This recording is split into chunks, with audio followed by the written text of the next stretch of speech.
I know you say you have this wife named Alli, but I think you made her up. This is really what I'm doing.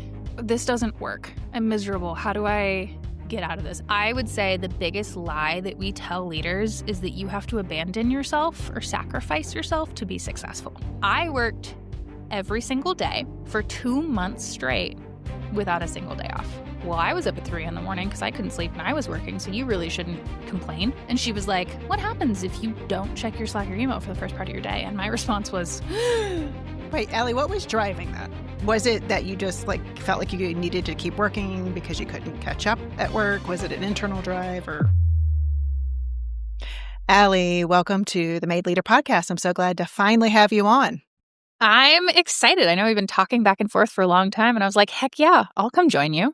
All right. So we're here. So why don't you go ahead and introduce yourself for the listeners? Okay. So one of the things that I've said for years at this point is that we are all people before we're employees, or in my case now, an entrepreneur. So I'm going to tell you a little bit about me and then kind of the career side. So I live in Bend, Oregon. I love nature and the outdoors. I'm a third culture kid, so I grew up abroad, and I have a puppy named Moose. So there's some fun facts about me.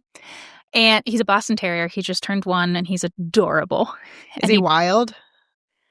Yes and no. He has his wild moments, and then he's like, I just want to snuggle and burrow myself under a blanket so much that my mom, when she comes to visit, goes, is he breathing? How does he breathe down there?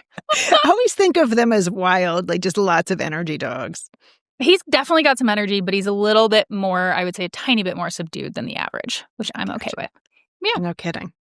And then career-wise, I spent the last 6 years before January anyway, in the social impact space. So I worked at an organization that brought together the world's biggest companies and the world's biggest national and international nonprofits to say, how do you all partner together to do good in the world? So everything from employee engagement to cause marketing to point of sale, et cetera. And I came in as a consultant 6 years ago. And then I got brought on full-time as a manager. And then I got promoted to director. And then towards the end, I was managing director.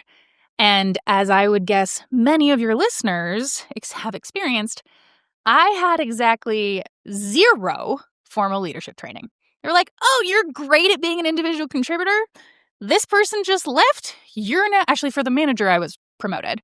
But for director, it was like, this director just left. You're here. We believe in you. Go forth. And I was like, yes, I had wanted to be a leader for so long. And I got there and I was like, huh? Okay, I'm going to figure this out. And there's a reason that training managers is important. All the skills that got you to where you were, some of them are transferable and some of them just get in your way. So I did a lot of learning and reading and paying for my own coaches on my own to learn how to lead. And I'm really proud of the leadership skills that I built, but it was not exactly a smooth road to get there. And then in January, I walked away from corporate, which is one of the scariest things I've ever done, but it felt right. And I was like, I want to go build a business, mostly a coaching business, advising as well, that helps women have careers that feel as good as they look on paper. Not I work, but I don't have a life, because I won't go the whole backstory right now, but I gave up a big part of my life for a while I was in leadership. And I finally figured out how to get it back and how to be successful at work and have a life. And I was like, I want to go teach more people how to do this, because not only do we deserve that in our lives, but it's actually better for business too. Yes. And that's why we're talking, because I think that is a new leader trap, right? It's a leader trap in general, but especially for new leaders who have that insecurity that need to kind of prove, right? They were just promoted and you're like, oh, I actually worked with a new leader. And she's like, I feel like I can't take time off. It's like, no, you can and you need to, right? Take the time. So I'm glad you're talking about your experience. But before we dive into that, I like to ask my guests, what do you think the biggest lie we tell people about leadership is? Oh my gosh. I think there's so many. We could spend the entire episode just talking about that. But I think if I had to pick one, and this is probably going to come across as a surprise to most people and maybe to you as well, I would say the biggest lie that we tell leaders is that you have to abandon yourself or sacrifice yourself to be successful. we don't necessarily use those words. Like, I have never told somebody or heard I would never tell somebody that, but I've never heard anyone say, like, you have to abandon yourself to be successful. Those words aren't words we use. And yet, you should be always on. You have to fix the things. I sent you an email at 3 a.m. Why didn't you respond? Your team's 3 hours ahead. You should be on Slack at 5 a.m. Or I sent you a message and you didn't respond, so then I sent you 5 more and I called you. There's all of these different things that we tell people are good, or like, we're in back-to-back meetings. That's just how things are, except it's not actually good for our brain. So again, no one uses the term like you have to abandon yourself, but I realized that that's what I ended up doing. And so the lie is you don't actually have to do that to be successful in leadership. And honestly, you're going to be more successful and build a better team around you if you don't do that. Yeah, can you imagine if that's what they said? Because that's kind of what it feels like sometimes, right? Yeah. Look, you're going to have to really sacrifice yourself for, a couple years and good luck, right? Forget And if we anything said outside that you that, enjoy, right? people would be like, huh? Like, no, I'm not going to do that. Maybe outside of the military or the CIA or some of the bigger, really, really high stakes. But outside of that, people would be like, thanks, but no thanks. No thanks. So we don't say it, but we reward the behaviors that make that happen. It is very much a reinforcing system that happens with organizations. So we'll say one thing, but act another way. Those words and actions don't match. But what did that look like for you? Because you were that busy manager giving up everything. And then you had some kind of epiphany. I don't know if it was a moment or a series of moments where you're like, nope, not doing it anymore. Walk us through what that looked like.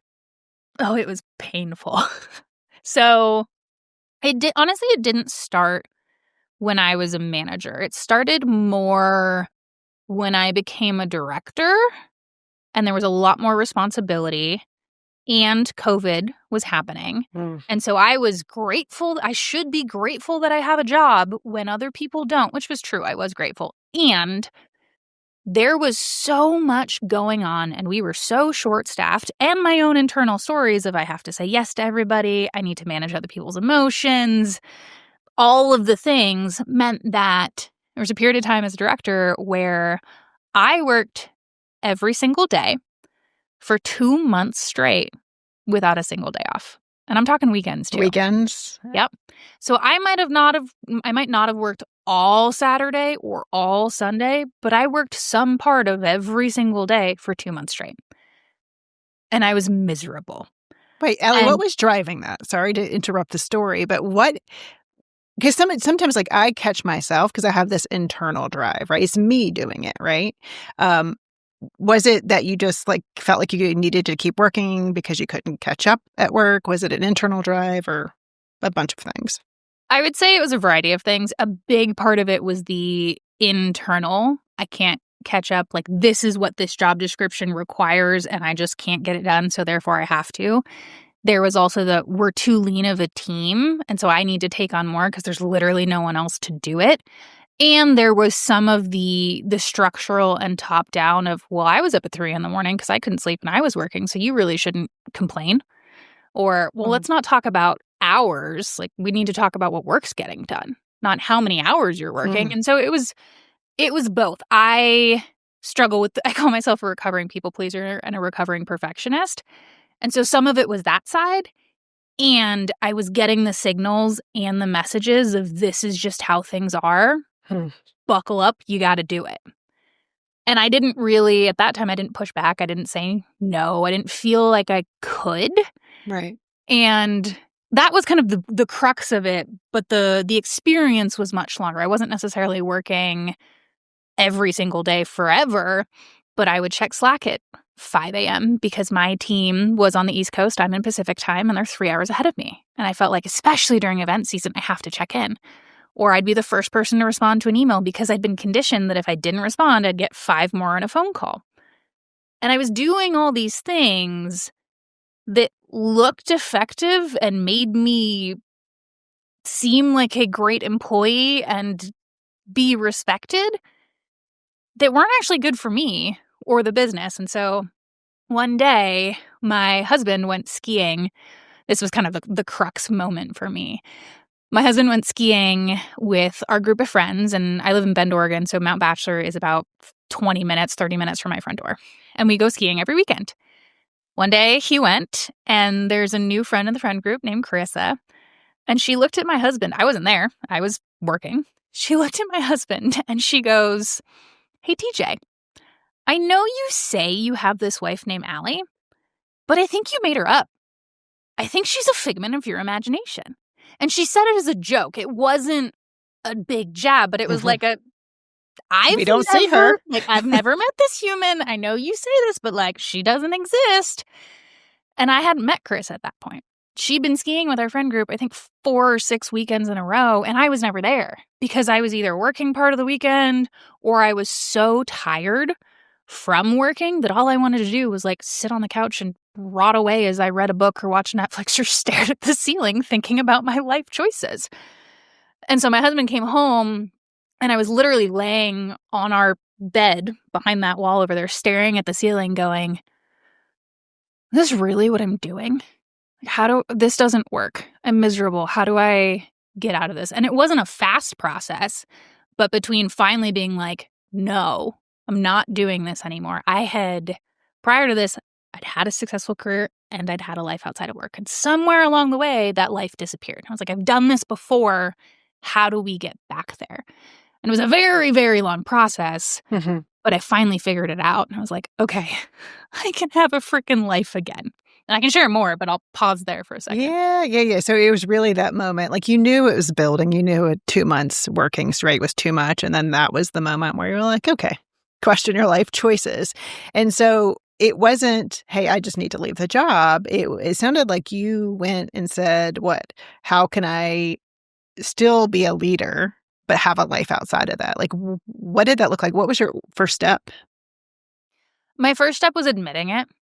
And especially because even after that 2-month period, I wasn't working every day, but I was still work was my life. We'd go out to dinner with friends and they'd be like, "What's new?" And the only things I could think about were work. There just wasn't other vocabulary. I would go to bed thinking about work. I'd wake up at 2 a.m. thinking about work. So the 2 months was the worst, and then it continued for a while. And so the first part for me was admitting this doesn't work. Something's gotta give. I have one of the most patient husbands in the world. I don't know how he put up with me through all of that. Yeah. But the other part for me was going, I can't figure this out on my own right now.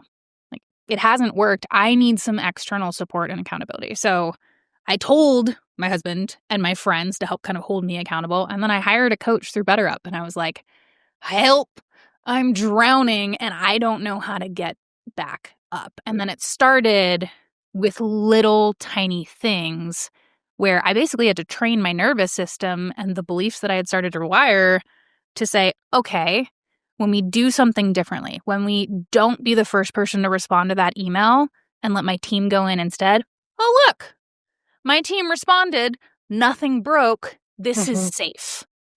And so it was this mini experimentation. It was getting back to meditation. It was getting back to exercise. It was getting back to the things that actually brought me joy, let's go on a date night. Let's have Alli read a book. What a wild concept. It wasn't this massive thing. It were these little tiny things that I kept doing over and over again to start building new patterns and habits. So yeah, 2 questions. One is, did your husband ever say anything to you? Was he hey, where are you? Can you hang out? Before that, little things during the... Yeah, and he was very, very direct, but in a kind way. It was never a under the table or under the rug or we don't talk about it. It was, hey, I'm worried about you. I see what's happening. I know this isn't what you want. And you're working around the clock. We're not going on date night. Whatever it was always an open conversation. I just didn't know how to do anything differently yet. Yeah. And so it was this continual loop. And when you said you trained your nervous system, was that the meditation and the exercise, or was it more of these tiny experiments? Let me just try not responding to the email. Or was it kind of a mix of both when you talk about that? It was, I would say it's both. More than anything, I think it was the mini experiments.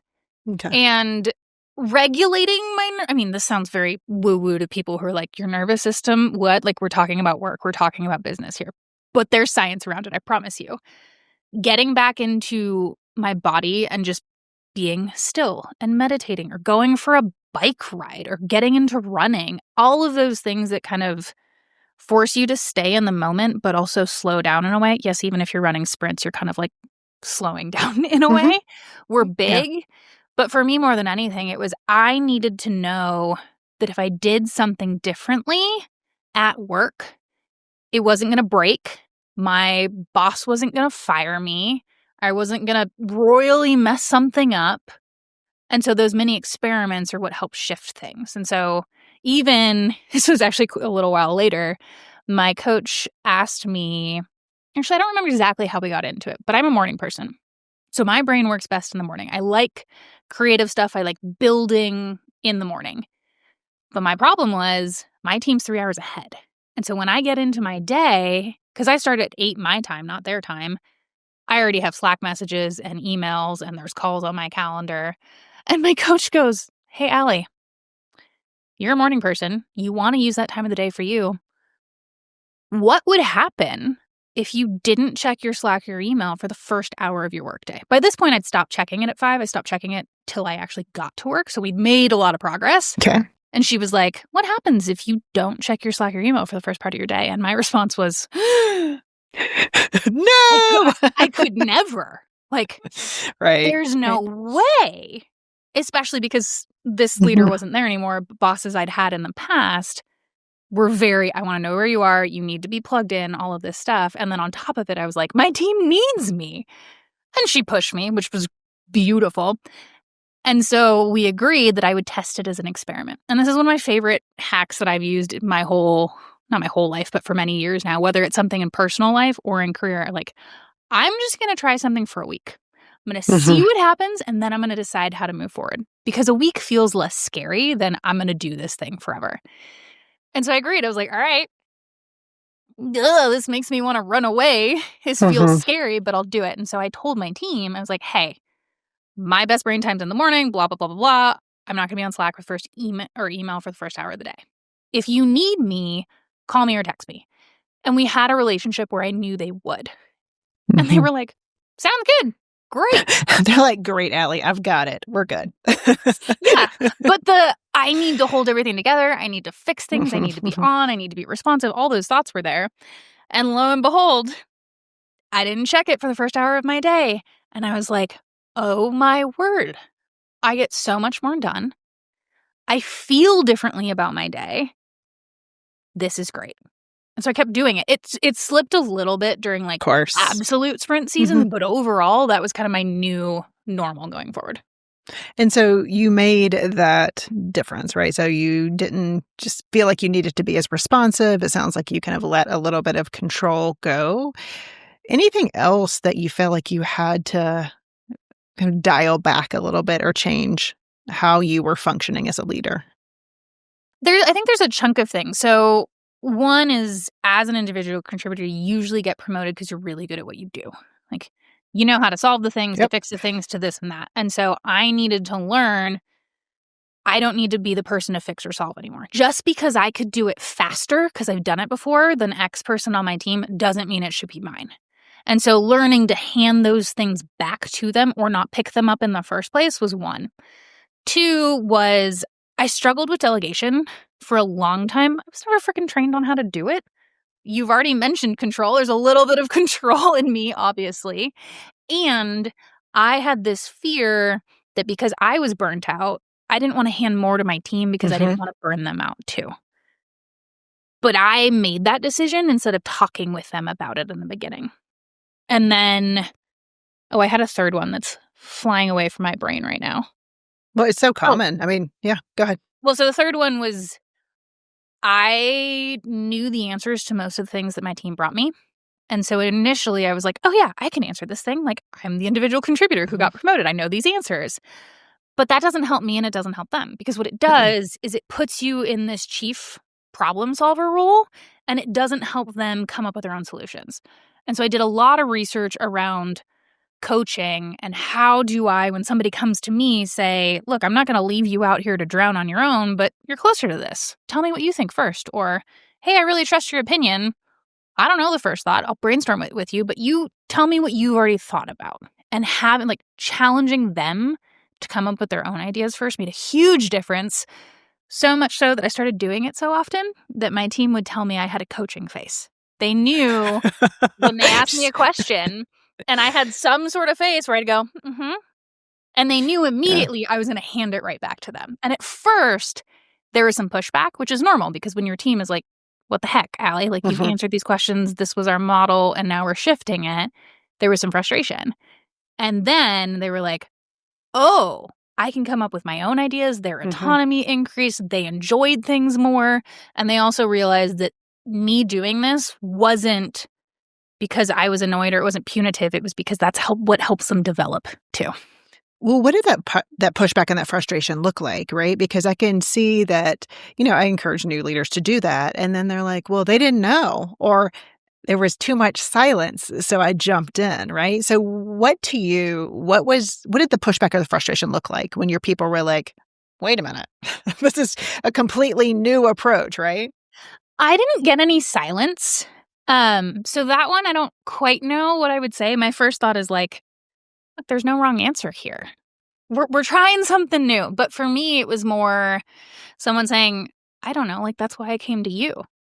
And I'd go, hey, I totally get it. Let's pretend I were on vacation and you couldn't get a hold of me. Because one thing I did do well, even in this disaster part of my career, is I always took my vacations with zero work. I've never worked on a vacation, and I will not. So I was like, pretend I'm on a vacation. If I weren't here, what would you do next? And shifting that lens of like, hypothetically, I'm not here made a big difference. Or I'd get some pushback and be like, hey, I get it. It's weird and uncomfortable. We're trying something new. I'm used to jumping in. And you have great ideas. Like, you think outside of the box in a way that I don't in the same like sphere. So tell me what you think, and then let's build on it together. So a lot of it was sharing the why behind why I was doing it that made the transition a lot easier. Yeah, and even just, I think you said at the beginning, I always encourage leaders to say, hey, I'm experimenting with this, I'm working on this, keep me accountable, right? So they're just not all of a sudden, they're like, oh, why is she acting differently? So you're saying I'm actively working, right? I'm trying to be a better leader, right? Here are some things I'm working on. I need your help. So I like that you explained to them why. All right, so all of this led to ultimately you getting promoted. So what do you think leadership saw in you that said, all right, Alli's ready for that next step, when you were actually doing things different? You were delegating more, you were not answering emails right away, all the things we think we need to do, you were actually doing the opposite. So what do you think that they saw in you to promote you? It's so funny because especially after being rewarded for so long for answering emails after hours or jumping in or all the things we already talked about, starting to do things differently, one, is terrifying. And two, you're like, what's going to happen? And I did initially, I didn't get promoted right away. I did initially get some pushback from my leadership as well of like, what are you doing? Not these words, but like, what are you doing here? I don't like these boundaries. So there was definitely some tension, and we had to have some conversations. I don't remember exactly. About what, though? What were they concerned about? Or what did you exhibit that they were like, wait a minute, like from your leaders' I think one example was I had a boss send me a message probably at like 4:50. AM or PM? Yeah. In the afternoon. Good question. In the afternoon, asking for something that day. And me previously would have been like, okay, I'll do it. Like, I'm staying late. This is happening. That's not what I would have responded, but that's what would have happened internally. And this time, I looked at it and I was like, this isn't in our strategic plan. This isn't a giant goal we have right now. It's not urgent. It doesn't need to be done today. And had it been earlier in the day, I might have said, help me understand how this fits into our priorities or why it's here. And instead, I said, hey, got it. Message received. I'm headed out right now for date night. I'll get this to you first thing in the morning. And I walked away. That must have been scary. I'm just sitting there thinking about you doing that going, oh, damn, good for you. And so I definitely got, at first, some I'm noticing you're setting more boundaries. Okay. And there was a frustrated tone that came with that of I don't think I like this. Why are you doing this? You want to talk about hours, but I want to talk about stuff that needs to get done. And so we had to find this common language almost over time. But what started happening is because I had made those changes and because I had strategic work in the morning that only I could do and was my zone of genius for my role, and because I was moving a team forward onto the stuff that actually mattered and moved the needle on a strategic plan, because I'd read books like Essentialism and The Coaching Habit, and I was doing that stuff differently, and I was delegating, everything kind of trickled down into we were delivering higher quality work. We were doing it in a way where the team was enjoying it more, and we were coming up with new and creative ideas. So, I was pushing back against the leadership I'd been trained on my entire career, essentially, and getting that frustration and that tension at first. And then leaders started seeing, oh, there's something to this. This seems to be working. I don't know if that was a logical thought or a subconscious thought, but something along those lines. And then I just kept bringing up new ideas and new things and was let's do this stuff and let's try this. And from there, it happened.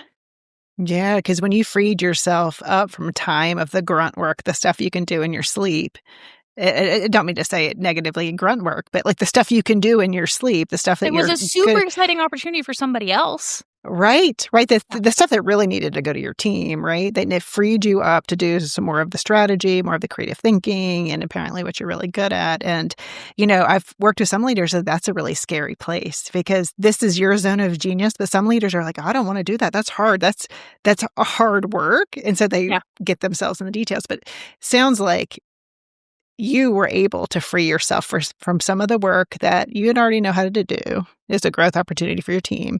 And you were able to then spend that hour in the morning strategically thinking up new ideas. And then your leadership's okay, all right, I guess she's got it. I had to hand off some projects before it felt like I necessarily could.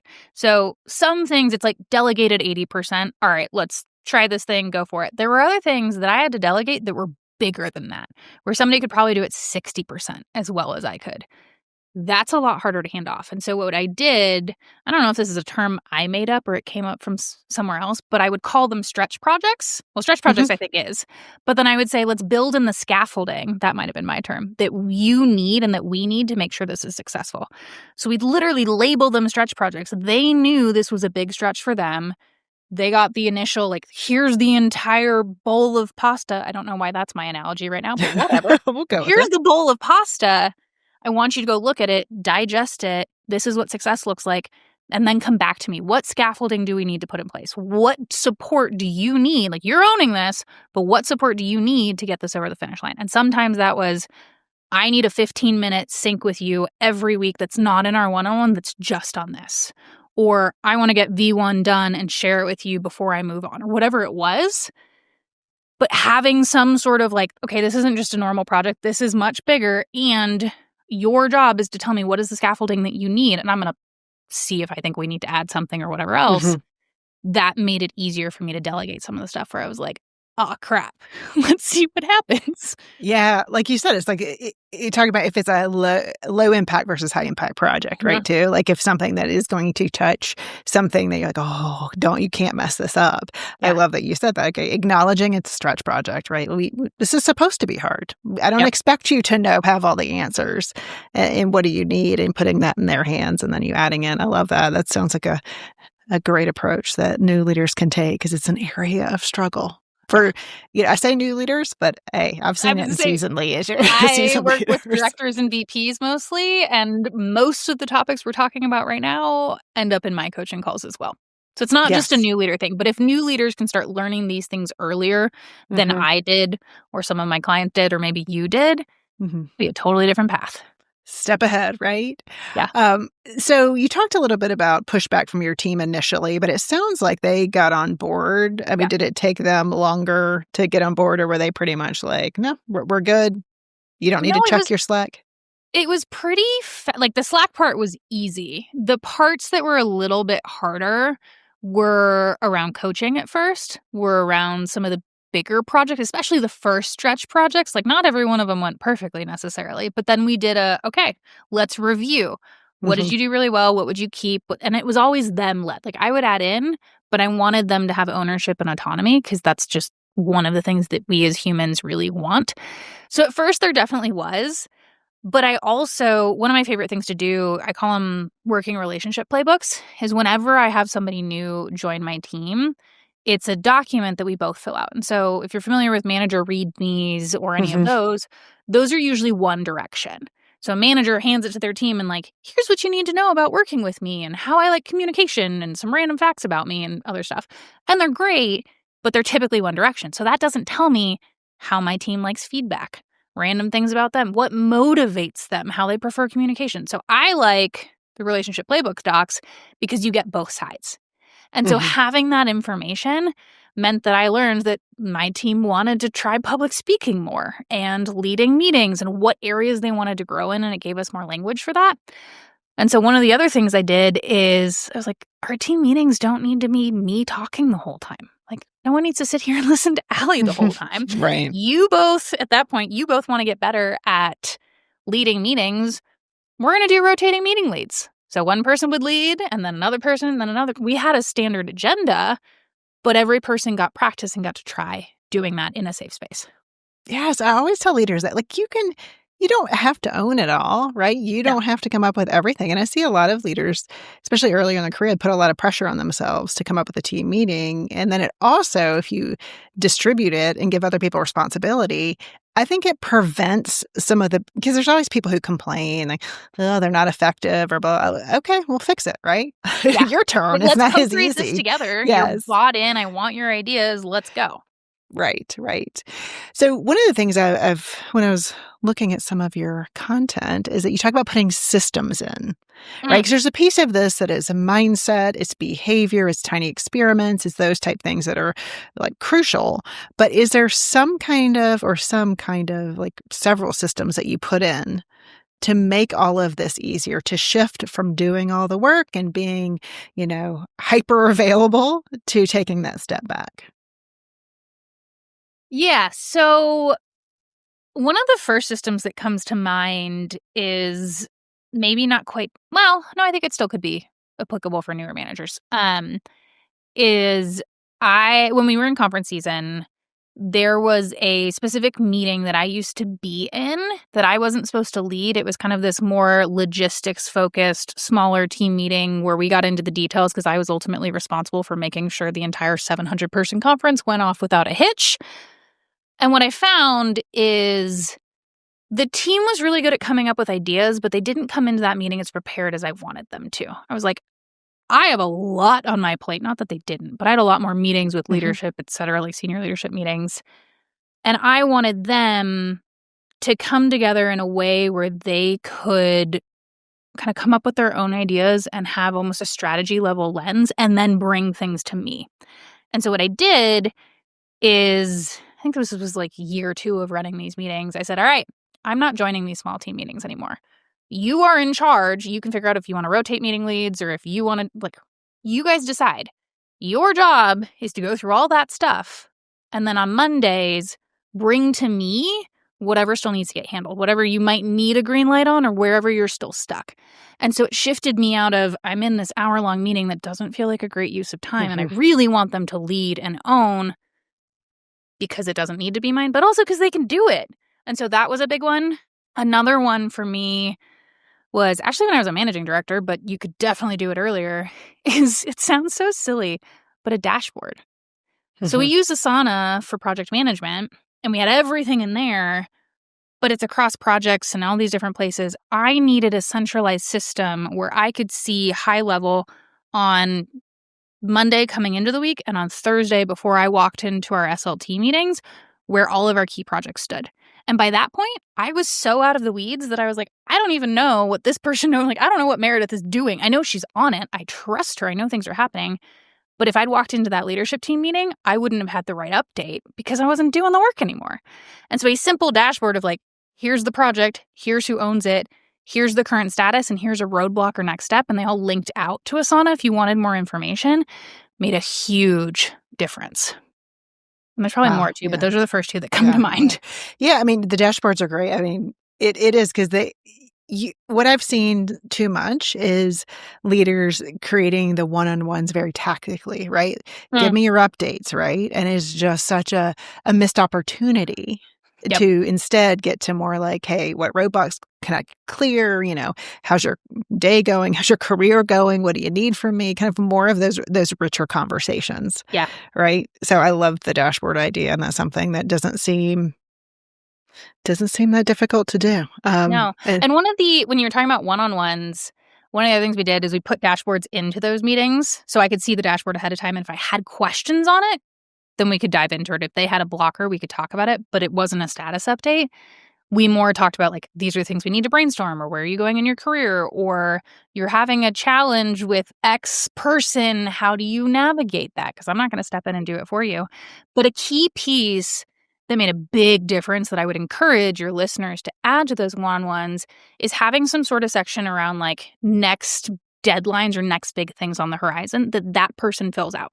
Because what it does is it starts to train your team that we're not just working on this, but I need you to be looking at the runway ahead so you can start seeing these puzzle pieces and bringing them to me. I'm no longer the person going, all right, we're launching registration in, I don't know, I'm making this up, 2 months. Let's rally the troops. They're now the one putting that on the agenda and going, hey, we've got registration launch in 2 months. I'm like, yep.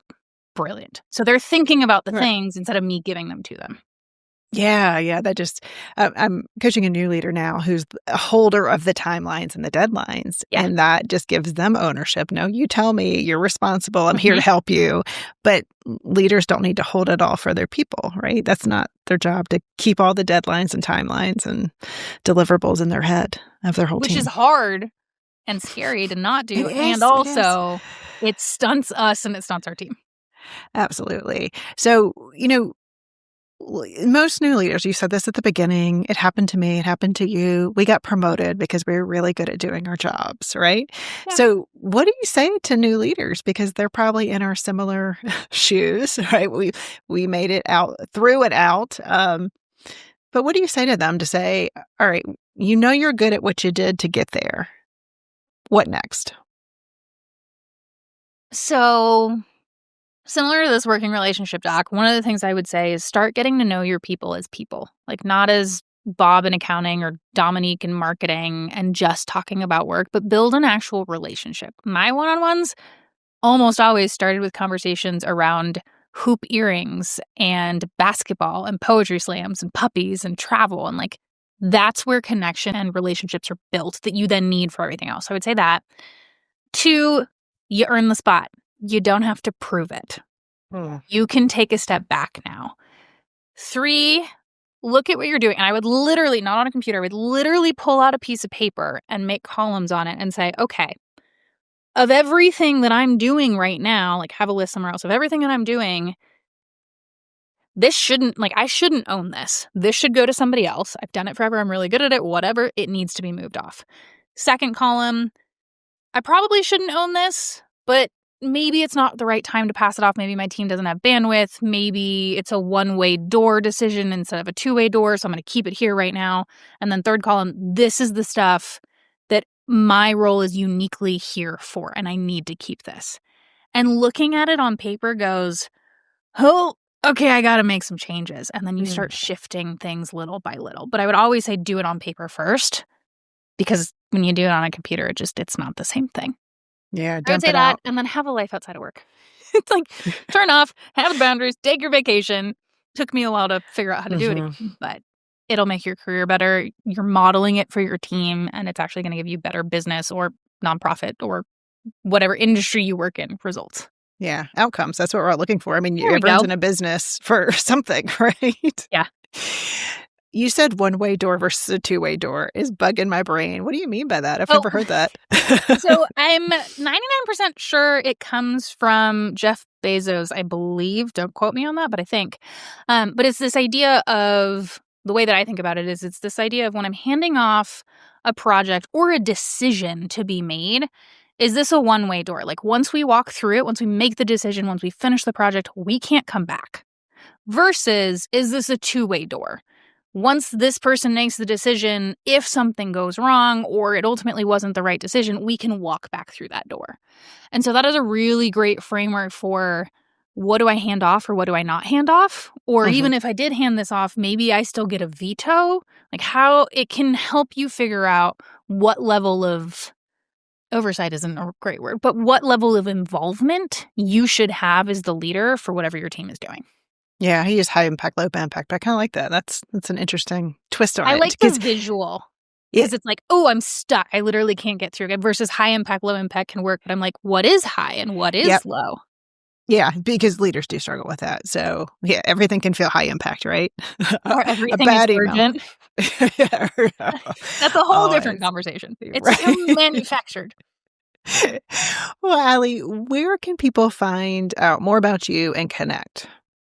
Yeah, absolutely. So on LinkedIn, I'm Alli Murphy, Alli Murphy, which is funny because my full name is Allison with one L, but whatever. And then I have a newsletter called The Thrive Report, which talks about all the things I wish I would have known when I was working nights, mornings, and weekends. And it's really conversations around how do we be ambitious? How do we be damn successful in our careers? Because I'm a high achiever and have a life outside of it. So yeah, LinkedIn, newsletter, and then there isn't one yet, but I'm in the process of writing a book. So in the next couple, like 6-ish months, I'll have a book out as well. And on what? Do tell. On this whole topic. On basically the lie that you asked me about at the beginning of the podcast. All right. Well, maybe come back on and we can do a little series on another episode rather on what the release of your book. I would love that. And I'll link all of that up in the show notes. But Alli, before we close today, is there anything you want to leave the listeners with? Anything I didn't ask you or just any comments? Ooh, I like this question. Like I have so many things that fly through my brain. It's the end of the year. So we're recording on November 14th. It's Q4, which can feel like wild madness at times within organizations. And especially if you've just been promoted, everything's new and you're like, what the heck's going on? So I would encourage you to do two things. One, what is one thing that just sounds super fun outside of work? Like, I don't know if that's hosting a Friendsgiving or I want to go cross-country skiing when we get enough snow from my house to a friend's house, which I've never been able to do together. What is something fun that you want to do before end of year? And two, asking yourself, what would make the end of the year a good one for you? And that might look totally different than what you said at the beginning of the year. Maybe you've achieved your goals, maybe you haven't, doesn't matter. But like in the next month and a half, what do you want to do or how do you want to feel about the end of your year? And anchor that in as what you end the year with versus whatever you started the year with. That's lovely. Yes, it's been a long year. It could be completely different. So forget the goals you set, right? Just thinking about how you want to feel. I think that's wonderful advice. Alli, thank you so much for your time. I really appreciate it. Yeah, thanks for having me. It was fun.